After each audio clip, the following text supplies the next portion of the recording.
Welcome to the Triple Take Reviews podcast, where we review movies.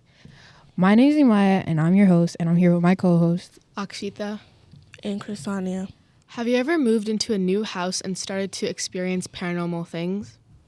On today's episode, we will be reviewing The Conjuring. A quick recap of The Conjuring is a horror movie about a family that moved into this supposedly nice house that is in fact haunted by a dark spirit. They had called like these paranormal investigators to help them, and the Warrens discover the house has a terrifying history and must stop an evil force before it destroys the family. So the creepy part about this movie is it's actually based on a true story that happened in Rhode Island. And so Ed and Lorannie Warren were a husband and wife team of paranormal investigators, and they were from Connecticut, actually. Ed was a demonologist, and Lorannie was a medium, which is like someone who can see the like devils and ghosts. They investigated famous hauntings like the Annabelle doll and Conjuring, and they helped people who believed they were dealing with ghosts and spirits. Yeah, so first of all, let's start off with like the scariest moments from this movie. Mind you, this movie had me sleeping with a nightlight after watching. Yeah, so one of the scariest moments to me was the clapping game, right? Where so there's two times they play the game. First, it was the girls in the beginning where they were like all happy, where they first discovered and like the clapping game, just so like the audience knows if you haven't watched this movie, is like they just clap their hands and one person is blindfolded and has to go find them by hearing the clap. Oh yeah, and you only get 3 claps. Yeah. So basically in the beginning where they're playing the game, the few girls, this is when they first like discovered like the hidden like basement, that I was like, oh, well, I feel like someone's finna grab them, but then nothing happened. But the second time they played, where it was the youngest daughter, what was her name, April, and the mother, Carolyn, they were in the house alone playing the clapping game, and Caroline heard like the clapping coming from the closet, and her daughter was in a whole different room. That part like kind of messed me up, because like, and you saw the hands like reach out from the wardrobe. That part like kind of creeped me out. Another creepy part was like when she mentioned that all the clocks in the house stop at 3:07 a.m. And then after Ed and Lorannie came in, they found that was the time when like something happened in the house. Yeah, that I was like, literally I should have moved from finding that extra little place. Like, yeah, I should have moved from then. Or when their dog didn't want to go in the house. That was the biggest foreshadow ever. Like, listen, and then she was barking at y'all to leave after. Why did y'all not listen to that poor puppy?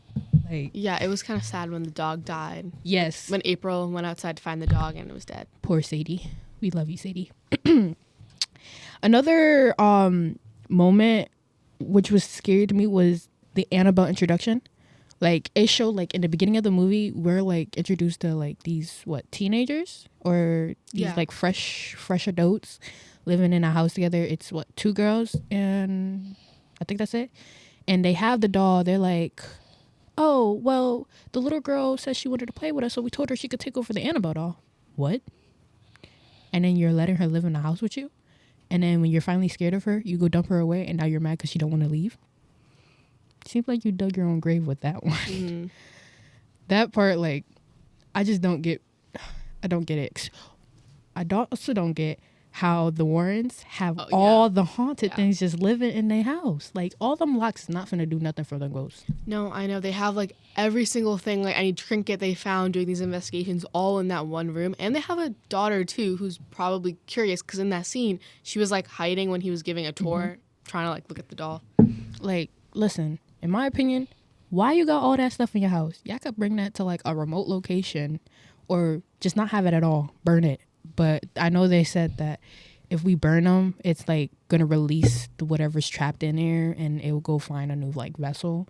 So yeah, sure, maybe not burn it, but I would have burned it. So another scary moment was when Lorannie like is walking around the house, just like looking, and she goes outside, and she goes to this big tree, looking like on the like little lake over there, and she sees like the hanging ghost from the tree, and it's like kind of like creepy and disturbing.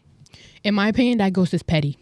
She's very petty. Because why, first of all, you killed your son or your child to sacrifice them to the devil because you're a witch. Okay, that's a you thing, honey. Now, why are you cursing every other person to touch your land or to sell or live on your land? You're cursing all of them now for what? What did they do but breathe? Like, come on. That, in my opinion, she was just petty because why'd you do all of that? There was no need. But yeah, like, because when they got into like the specifics on like who all died due to like buying her land, like the little boy Rory, and then like when they started like piecing things together with also the housemaid who committed, it was just like all, well, she really just must not like y'all or something. Like when April had that little music box and she told Lorraine like, oh, I have a friend, and she's like, Lorraine's like, who? And then she's like, Rory. But like there's not a real friend, it's a ghost. Yeah. Also, what I literally thought the little girl was going to get possessed because of how she was like in the beginning where she first finds it. She's sitting outside on a tree and her mom calls her in and she brings it with her inside. And then at another moment when she's in her room talking to herself with the music box in front of her, and literally she's just like, ha ha ha, like a little, like innocent, like a girl, like if she had a regular play date with an actual person here. But then her mom came in and nobody was there. She's like, who are you talking to? She's like, oh, my friend Rory. Yeah, no, get out my house. What's up? No. There is none of that. A part that was like really scary, like if this happened to me, like I would like, I'm done, is when like they was like sleeping in the bed and she thought her sister was pulling her leg. Oh my God. But it wasn't her sister. Her sister was actually sleeping in the bed next to her, and it was the ghost. Literally, every time I was like, oh, girl, that ghost must not like you. Did you do something? You should have never broke the door because I think it's after you now. That, and then because it happened like 2 or 3 times. Yeah, and she just kept on, stop pulling my leg. Whoa. And like the third time she had like a big like mental breakdown about it. She like started crying, saying like someone's behind the door, and her sister woke up, her parents came in. All I want to know is like, why she look under the bed? That was like, honestly, I felt this movie was like creepy, but it was just honestly so like suspenseful. Like the scene when she's like peeking under the bed, like it's just like really like creepy. I swear I thought I was gonna get jump scared. That, and then also when the mother would go to sleep and then wake up with a bruise. Oh yeah. I straight up just thought the ghost was beating on her in the sleep. Thought the ghost was throwing in her ones every now and then, just like, and we're just like, man, y'all don't notice like these big old bruises? Like y'all know these weren't there the night before, and y'all see them unless your husband is beating you, which I do not think so. The ghost is definitely beating you up, and they should have called like the exorcist, or you should have went to the doctor a lot earlier. No, because I think she went to the doctor and they just gave her like some like prescription pills that she was taking. Yeah, she said it was like iron, Like, something like that. Them bruises was dark. That ghost, girl. It was honestly interesting to see how Ed and Lorraine like handled it. Like they like found all the evidence. They put all the like cameras, and like it would like Yeah. her when something walked by it. What was the cop's name? It was like Brad or like Brandon. Was it? I think it was Brad. Yeah, I think it was Brad. For me, Loki, bro. Like in the beginning, we're like Brad. He's like, oh, I don't believe in ghosts. Like, that's not a thing. And then just he here had that scene where he like saw someone like walking by. Yeah, it was just like, also like later at the end, he came in clutch with when they were like, all right. So at the end, we're like, what's her name? Carolyn. At the end, when Carolyn is like taking the 2 daughters back to the house, so, like, kind of like that was when she got possessed. Yeah, when she like got fully possessed and took the kids back to the house to like sacrifice them. Brad came in clutch with his shotgun when he blew the handle off the door real quick. I was like, Brad is coming in clutch, guys. We love Brad. That part was like really scary when they did the whole like exorcism, because Yes. like they couldn't get like time to bring her back to the church or anything. So like Ed had to like do it right then and there. Yeah, and like also like when they were first trying to bring her out the house, the ghost would not let her leave. Yeah, it was like hurting her. Yeah, and so then another part that like ticked me off was, first of all, when they finally got one of the girls away, when they got both the girls away from her, right? April ran and hid in the house. And she hid in like the underground tunnels. Yeah. And then she like Carolyn eventually like escaped and was going to like go kill her. Literally, all I want to know is why Drew had to yell, I found her, she's under the house. you just gave away her hiding spot. Now she's in danger. That, and then also leaving the other daughter alone in Just the car. outside in the car. Like, listen, did we not learn from anything? Like, stick together is what you guys need to be doing. You guys are stronger together. That part was creepy when they were underground the tunnels because Carolyn had the knife and April was hiding there. And Lorraine was on the other side, so she couldn't, like, take April. She could only, like, reach through a little, like, hole. Mm-hmm. And then her husband was, like, on the, like, top of the floor where it broke through. Mm-hmm. So, like, that was the only way to save her, like, her husband talking to her. Also, like, that, it was, I shouldn't have laughed during this moment, but, like, when, like, Lorraine was, like, reaching her hand down to, like, touch Carolyn's head, it just, to me, I was like, why is you massaging her forehead, honey? There is no need to be doing any of that. But then I was like, you know what?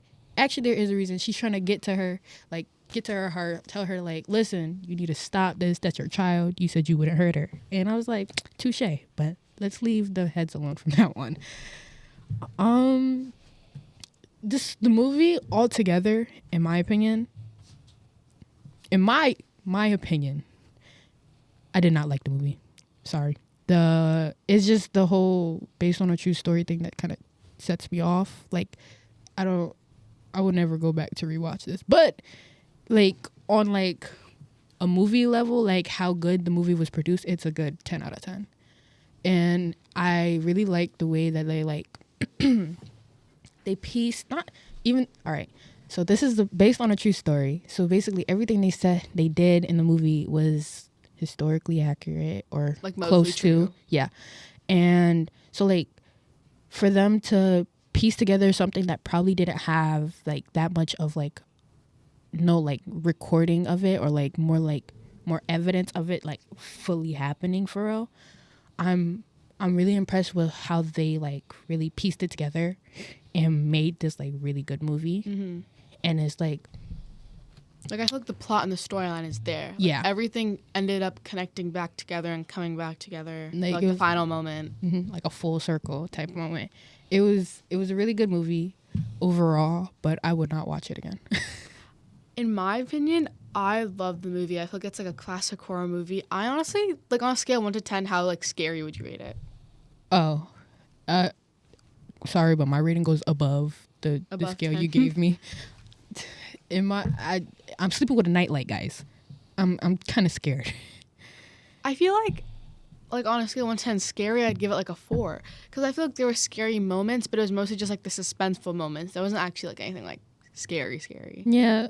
The jump scare for when, so you remember Yeah, there was a lot of jump scares. when Lorraine fell through, like, the floors and everything. Yeah. And then when she was downstairs with the trinket and then she saw the mom behind her and then we turn, she's gone.